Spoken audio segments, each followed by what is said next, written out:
Good morning, everyone. Thanks for coming back. So as we continue our series of the Hilo Faculty Showcase of Success, this morning we have a special guest that's been helping us a lot on a lot of our projects this morning, Monica Minnitt. She's going to be sharing some of the things that work for her and some of the success stories and some of the inspiring things that she's done with her students. So just a friendly reminder too, we have Dr. Sharad that's going to be presenting, and Justina this morning, right after Monica, so stay tuned. And tomorrow we have 3 more speakers, Yoshiko Okayama and our Amy Hurst here, and Randy Hirakawa. So again, we hope to see you guys back here. Monica, so tell us a little bit about yourself and, what department, and, I'm going to hand it right over to you. Sounds good. I'm Monica Minnitt. I teach the Spanish 101 and 102 courses here at the University of Hawaii Hilo, and I've been here since 2008. Spanish has been my love ever since a teenager. I was a foster kid with a Mexican family, and they taught me Spanish, and who would have ever thought that would be my life's work, and so it's been a wonderful thing. This semester has been quite challenging, but I tell you, I've learned stuff that I never thought I'd be able to do. We've created a website, we've created an online course that's doable. Language happens on this course. So I'm really excited to share this with you guys, and thank you for having me. It's an honor to be here. Shall I share my screen? Sure. Okay. All right. So then I shall share, and you guys can see my Laulima, yes? Yes. All right, let me pull this up here. Okay. What we decided to do with the Spanish course was to present it as a flipped course, where the students would have the information for the grammar as of Sunday morning. They would be able to go in and watch the videos that we created with the PowerPoints and just instructing them on how to put language together. And then coming Monday, Tuesday, and Wednesday, then we would have workshops to take this information and work it out, deal with the questions that they had. And one of the things that we used was this tool of Screencast-O-Matic. I took the PowerPoints and then used this tool to, here we go. We used the record and took the PowerPoint and then voiced over, and it gave me an opportunity to speak to them, talk to them, and present the grammar as live as possible, even though it was recorded, but I was able to interact with them as if we were in the classroom. And then from there, then we uploaded these videos onto the YouTube site so that we could easily share these videos with the students. Here, I'll take us to the course. So we were able to take these and put them up here for the students. One thing I learned to use real fast were the sub pages, to put these things in and give them. The scrolling started hurting my wrist early on in the course. And so instead of having to scroll down for everything and continuously elongate the week's lessons, we would put stuff up here. And so from there, then we would scroll back down 1,000 times, meeting and greeting people. We put up different PowerPoints. So here's how you do it. This is the skill. This is how you do it. Now let's put it to practice. Here's an introduction. This is how you would speak to someone formally. This is how you would speak to someone familiarly. Now let's play. And then from there, then I gave them opportunity to test their skills with these forms from Google. I never knew about these things. I think maybe 5 or 6 times I remember having received one of these forms from Google, but I had no idea what it was, how it was created. And then through all this process of starting the website creation, I would receive these from the university and it's like, what is this? And Chris said, well, it's a form. Go look at such and such place and have fun with it. So I did. And lo and behold, I was able to make all of these self-tests for the students to help them or to give them a neutral place to see, am I recognizing these context clues in the correct way? Am I analyzing these contexts correctly? Am I using the verb correctly without it having any point value attached to it? So these self-tests using the Google Forms were a great way to make a quiz that wasn't weighted in their grade, and they could take it as many times, and they were safe ways of practicing. So here, then we started using very early on the voice threads. Voice threads were the manner that I had to engage one student over here asynchronously with another one and have them interact. So one would post an introduction of themselves, and then, oops, let me get out of that because it has student names. So then they would respond back and forth. My name is, what is your name? My name is this, where are you from? I'm from here. Where are you from? What classes are you taking? I'm taking this. And so we were able to bring the students together and start having them converse. It was the neatest thing. One of the challenges I had at the beginning with VoiceThread was teaching them how to use it. And through this process, I have learned that I have to make an excellent video for my own self to present it to my students, because all of the helps on the outside just wound up confusing them. So through the first 2 voice threads, they were rocky, but we got through it. And then afterwards, I started giving them instructions in a different manner. We started using the Screencast-O-Matic to make little videos of instructions for the students, so that no matter where they were, what time of day it was, what time of night it was, they could just click on this YouTube video of instructions and be able to go back into this tool and use it successfully. That was a great challenge in the beginning. So then with the voice threads, we were able to create something that the students could come together. Here on naming documents, I had to teach them,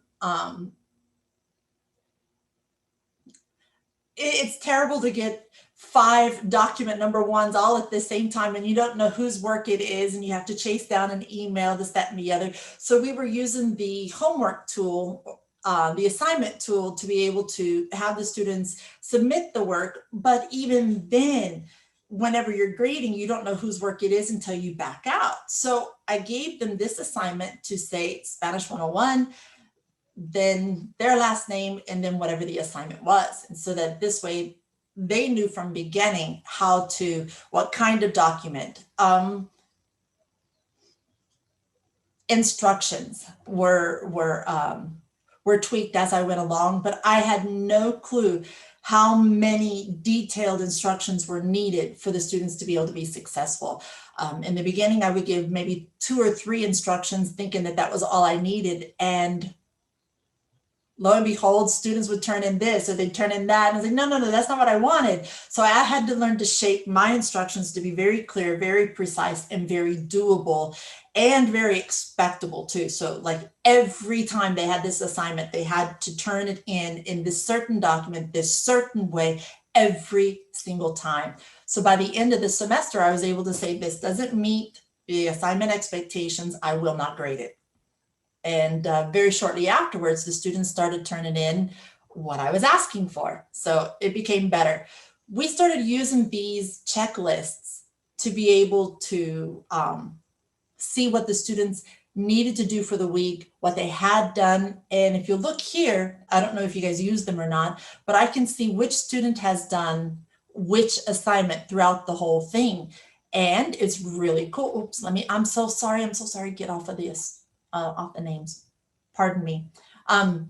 So you can see who has done what and what assignments still need to be done. And it gave me the opportunity not to micromanage, but if someone was consistently not completing assignments, I could go in and say, hey, do you need help?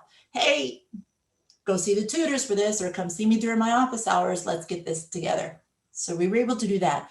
One thing I got to use, the OERs, the free resources. Someone sent me a link for this wonderful, wonderful website. And there's a group of people who made all of these videos, maybe 2-3 minutes at the most, where the people could go in and could see different pictures in different areas of Latin America, and there would be a native speaker narrating what they were seeing. With the 102 and the 101 students, we took these little trips. So every week, at the end of the week, they would have to go in, they'd watch the 1 to 2 minute video, and they would pick up on vocabulary words that they'd never heard before. And they would take it, they would stop, and on the voice thread, they would make a voice comment of what the word was in Spanish and what the definition was in English. And this gave them the opportunity not only to hear language from a native speaker, but also to see the world around them and to get little glimpses of culture around them, and to have to use their ears to hear a word, look up the word, and then use the right definition in the context onto that voice thread. And it was really neat. The students gave feedback early on that they liked this assignment because it was non-threatening in that it didn't require interpretation skills so much as it required that they listen again, and grab words that stood out to them. Because when you're in the beginning stages of language, you don't understand all the things that connect language together, but you might hear a word here and hear a word there. And those were the words that we were focusing on through these trips, and the students did them beautifully. And by the end of the semester, I wasn't getting just the required 5 vocabulary words or 5 words that they noticed. I was getting 6 and 7 and 8, where students were actually enjoying hearing words, capturing them, and then creating language with them later. It was a neat way that they could earn points, earn credit, and see and hear Spanish in action. Then we looked at how to shape pronunciation, intonation, rhythm, all of these things. And because we're not in the classroom anymore, I don't have the opportunity to get all up in their personal space and say, okay, here's how you say it. Move your mouth like this, move your face like this, repeat after me, So since we didn't have those opportunities anymore, I created these reading fluencies where the students had to, and I put up here a clip of me reading it so that they could at any time practice pronunciation. They could listen, repeat, so that they could begin to shape how they sound, because language is conveyed by sounds. And if your sound in your head is different than the sound that a native speaker is creating, then language is not happening, right? So in order to help them polish their sound, we had to do something to give them a constant where they could hear and they could practice. And then I also would be able to judge how closely they are coming to the sounds. So in the beginning of the reading fluencies, I only graded for the focal sounds. So like H's being silent, or DAD being a sound that's softer than the English, that, or the CION making that accented syllable. So I would grade only for the focal sounds in the beginning. But as we had covered all of the challenging sounds and we got towards the end of the semester, I started saying, okay, you're required to control all these things that we learned and we practiced, and now it's overall. And so then the challenge was, okay, use everything, remember everything, and show me what you've got. So these reading fluencies, if we go back to the classroom again, I will keep these. I never would have known about this skill and this tool had it not been for the online setting. So absolutely, when we go back into the classroom, if that ever happens, I will continue having these be assignments that they do. I also used these to introduce a bit of culture to them. So they're getting culture from the viajes, the trips that they do the vocabulary on. They're getting culture on the reading fluencies. They learn about women's place in society. They learn about the plaza where people come together. They learn about the mercado, about the farmacias, all these different things that are unique to Latin America or to Spain. They get them in dosages here in these extra surrounding supporting activities. So that to me was really important, because when you only have them from a short amount of time, how do you get them to reproduce what you can do in the classroom? So the reading fluencies, the trips, and the voice threads. Let me go back to voice threads. At the end of the chapter, for the first 2 chapters of 101, I gave them a large assignment where they had to use the competency skills that would show up on the oral exam at the end of the semester. We would use the voice thread to say, okay, this grammar skill combined with this vocabulary to create this kind of communication, set up the expectations. And towards the middle of the semester, I learned to put a video in there, making an example of what I was expecting. That helped tremendously. Written instructions were necessary, but that video modeling what I was looking for made the world of difference for them. And from that point on, then they were on point with what they gave me. So I will continue to use the video instructions to help them see an example of what I want. So then here we are with the activities still going through, teaching each grammar thing. When we're in the classroom setting, Cindy and I worked a lot this summer to find some way where they could auto-correct or they could proof their own work. And we made 2 chapters worth of amazing practices and answer sheets where at the click of a button, they could click and they could see, they could compare correct answers with wrong answers and figure out how to fix the structures that they were making. Well, within the first chapter, the first 3 weeks of class, it became evident that that was too much for them to handle. They couldn't handle it. They were confused as to where to go. They were confused as to how to access the answers. And because I had never been a student in this kind of setting before, I was going at it blind. And it's like, I don't know, hang on. And then I would call Cindy and Chris and James and say, rescue me, please. And we would Zoom for an hour, 2 hours, 3 hours, and we would fix things. But then very shortly afterwards, I decided, okay, this isn't working. I need to put it aside. And I went to the whiteboard, the Microsoft whiteboard, and some students could access my whiteboard, but others couldn't. So then we threw that one out too. And the student said, how about we just do an interactive Google Doc? So that changed dynamics of everything. So what I did then is whenever I had the instruction, I would post the video for them to do and to watch on Sunday.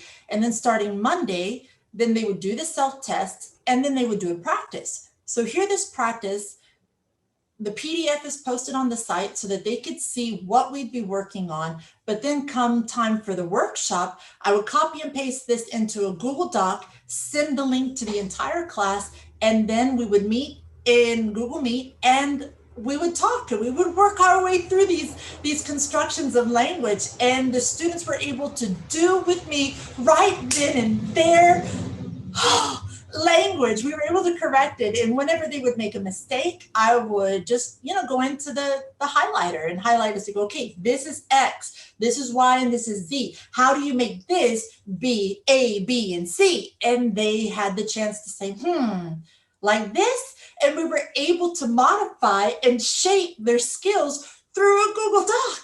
So the PDF was posted on the website, but then the time for the class and the workshop together, we were able to interact like that. So whenever I needed a quick teaching, okay, let's go back to drawing on the chalkboard.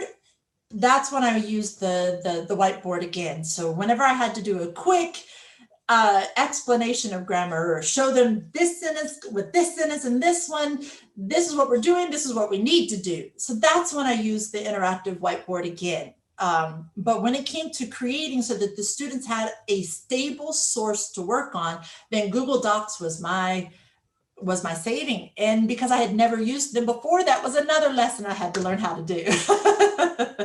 It was really, really neat. So post a PDF, but copy and paste into a Google Doc, send it to them before the class started. And then afterwards, they have the answer sheet already there for them, ones that they had to engage with, because language doesn't happen just by looking. Language happens when you have to figure it out. You have to see your mistakes and figure out why is it a mistake and figure out how to make it correct. And so through this interactive process, we were able to do that. So it was really a cool thing. So here, let's see, what else what can I share? Here we go. Starting on Thanksgiving week, next week, my students are going to do something really cool. They're going to take their exam that's pretty extensive. And here I'm preparing them for their oral exam at the end of the semester. Now, for language, because this is an oral communication class, their final for 101 is an oral exam. They have to sit with me for 10 minutes and they have to understand me when I speak to them, and I have to be able to understand them when they respond. So these voice threads are their recorded efforts at these same questions I'm going to ask them starting week 15 and 16. So I've given them everything that they need. These are the days that were available. These are the days. How are you to be successful? And if you need to make an alternative schedule, this is how you go about doing it. This is how we will take the exam. You'll meet me at this such and such place. And bolded, you have to take the exam and you have to pass it to pass the course. And because we're not in the classroom, I gave them a little cheat sheet. These are the things that we're going to cover. And these are sample questions that I may or may not ask you. If I do ask them to you, they will be similar to this. Maybe word for word, may not be word for word, but the idea is what you will be responding to. So then here we go. We have them available, or have for them available, the themes and the sample questions that I will ask. And again, keep it simple. So grading criteria, everything that they need to know. How will they be able to be successful?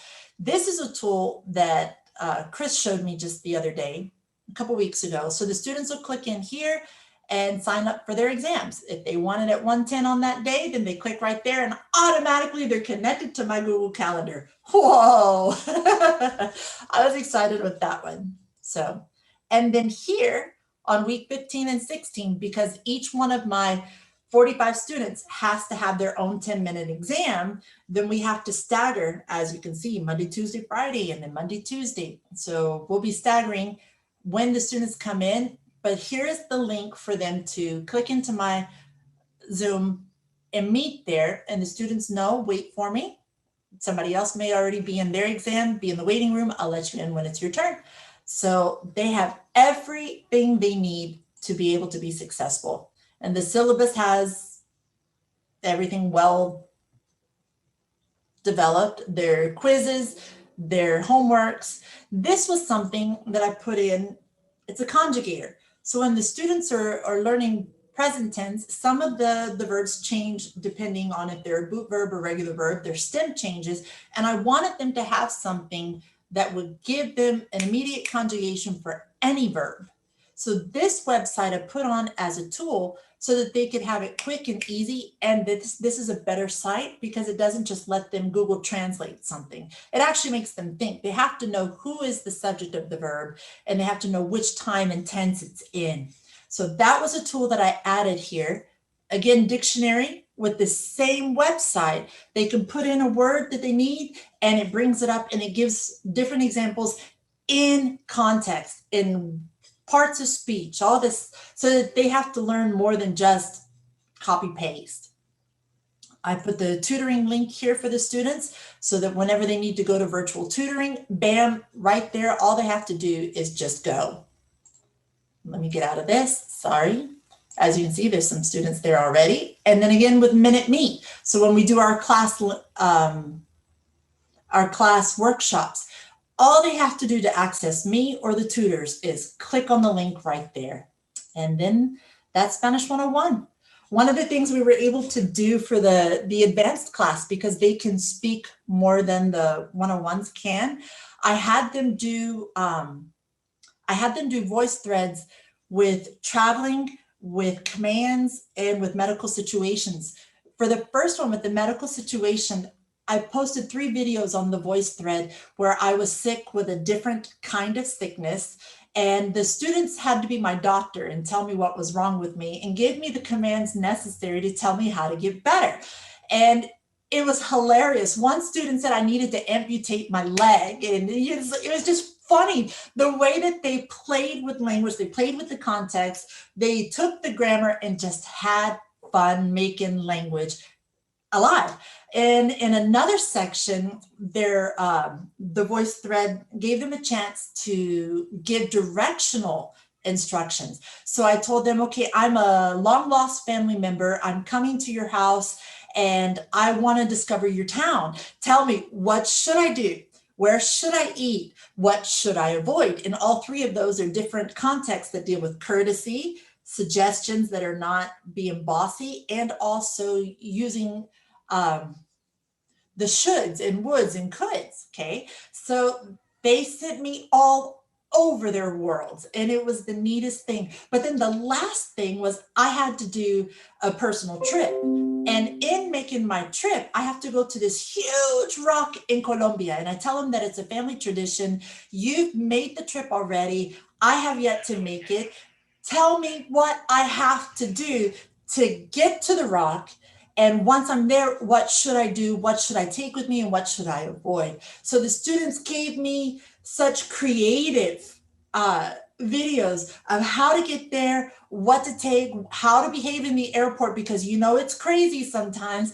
And it was beautiful. The students took this asynchronous situation and they made language happen through these videos that then I was able to share with others. I was able to share with their peers, and the peers were able to respond back and forth to what they had done.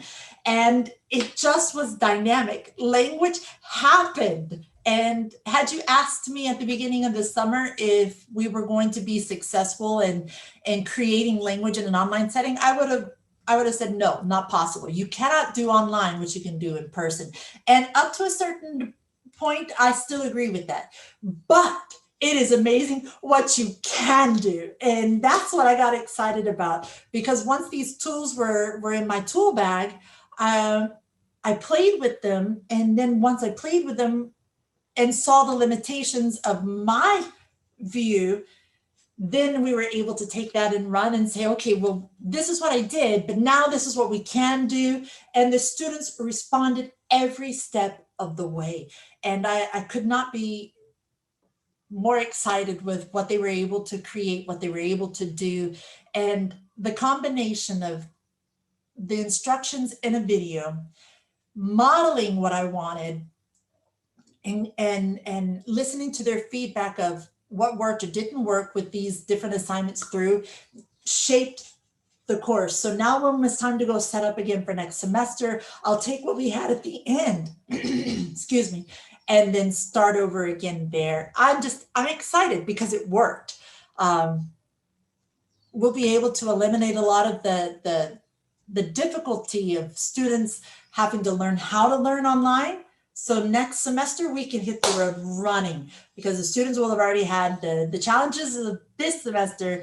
They will know that they actually have to put in the time. They have to be there. They have to go in and they have to participate. So it's going to be different from the beginning, starting in January than it was this time. Another thing that go ahead.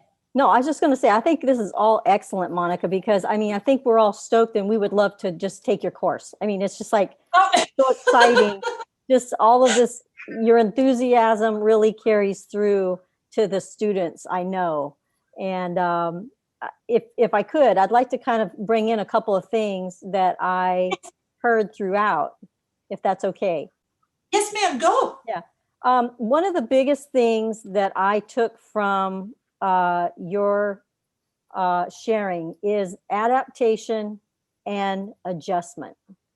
Yes. And you just kind of mentioned it at the end, is that it wasn't perfect at the beginning. You made adjustments. It's still not perfect, and I think in your estimation, but it's so much better because of those adjustments that you made throughout. And that just kind of goes to show that when you first start teaching online, you're not going to get it right the first time. No. And you might not get it right the second and the third, but it's a living document, if you will, that you're always having to make adjustments. You're always having to make improvements, learning new things, adding new things.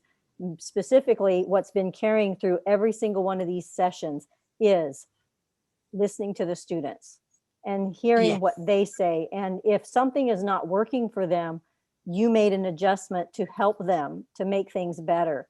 And so again, as I've said before, throughout these sessions, in listening to you guys talking, is that is so important because it shows that the students have impact on your course, that they know that they have impact, that they're important to you because you listened to them and you made those adjustments. So that was really great.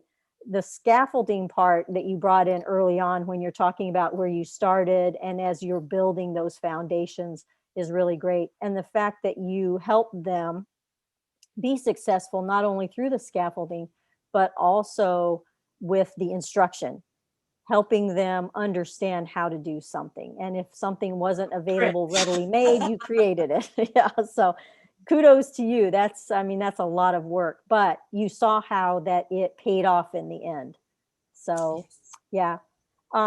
Also using VoiceThread is super great because of the fact that you're being able to build in that interaction, not only student to student to instructor. So you're really building in that communication and allowing them to use their voices, their texts, their writing, and just being creative. So I think that's excellent. And just all the learning that you did on the tools, learning about Screencast-O-Matic to create your videos, learning about using subpages to help with the scrolling, because that's a common complaint about things is I have to scroll so much, scroll. So that was excellent, learning those things. And then Google Forms, coming up with different ways to use those tools. So I just wanted to, I wrote down these notes as you were going through on some things I wanted to kind of, Cool. support on that. That's excellent. Awesome. Mahalo. Yeah. Yes, ma'am. So we're in the section now of any questions, or does anybody have anything else that they would like to share on things that's worked well for them, or things that you saw from Monica's sharing that resonated with you?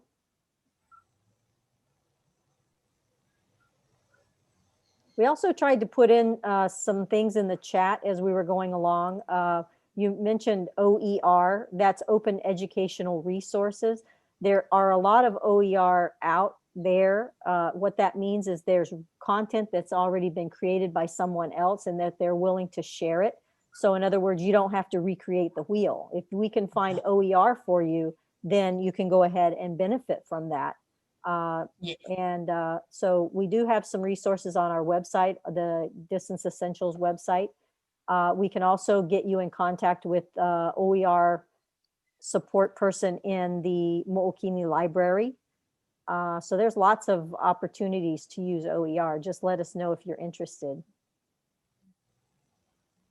And I had a comment. Yeah.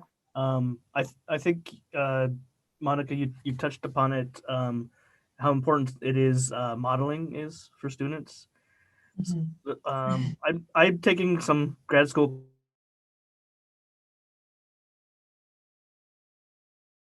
idea what the professor wants, but like if I had a good example or a bad example, that would make a really big difference. So I think that's really important. Yeah. I started making, I started out with just basic instructions and they read them and they did whatever. But then when I would talk to them, the instructions, they did better. But then when I made the model of what I wanted, then it was, everybody was able to fly.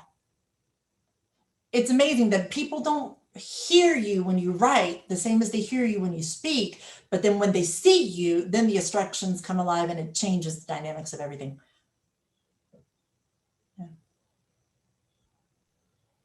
Thank you guys for being here. Thank you for having me. Yeah. Mahalo for this excellent sharing session. This has been great. I think we're all energized. This was great that you were first because it was like, woohoo, okay, I'm ready to go. Keep going, keep going.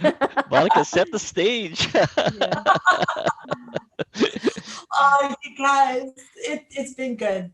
It's been good. Yeah, Monica has helped us so much. She has been open-minded about trying all these third-party softwares that she's been integrating into her classes, and I'm so glad that it's worked out for you. And it just jazzes me up even more so when we hear that coming from the students. But yeah, congratulations on your course, and yeah, I hope to see more of this in the future. Yeah. Well, you will when you become a Spanish 101 student. Yay! Tuition waivers. There you go. Oh, you guys, thank you so much. Yeah. I am grateful for your help. You guys have been a fantastic team for me. I would not have been able to do it had it not been for you. Well, So I think thank I think you bring up a good thing when you say the word team. It's like we're all a team in Hilo. I think I want us to all feel that way, is that, you know, we're here to help and you're here to help us a lot of times too. So it's just kind of like a great sharing, relationship. So, They're symbiotic. yes, exactly. Yeah. I did put some links in the chat. One is to our Distance Essentials website in case you want to go there and just look around our site. We have lots of information there, links to other webinars or workshops that have been done. And also I just put the link to the Showcase of Success in case you needed to see again who's I'd like to see the other people as well. Yeah. And eventually there will be the recordings on that site. So if you want to kind of keep that for later, we will be putting the recordings there so you can go back and look at the others that you weren't able to attend. So. That works, you guys. Thank y'all so much. Yeah. Okay. All right, ta-ta. Hello. Aloha. Everybody, thank you so much for coming. See you guys Aloha. then. Okay, ta-ta.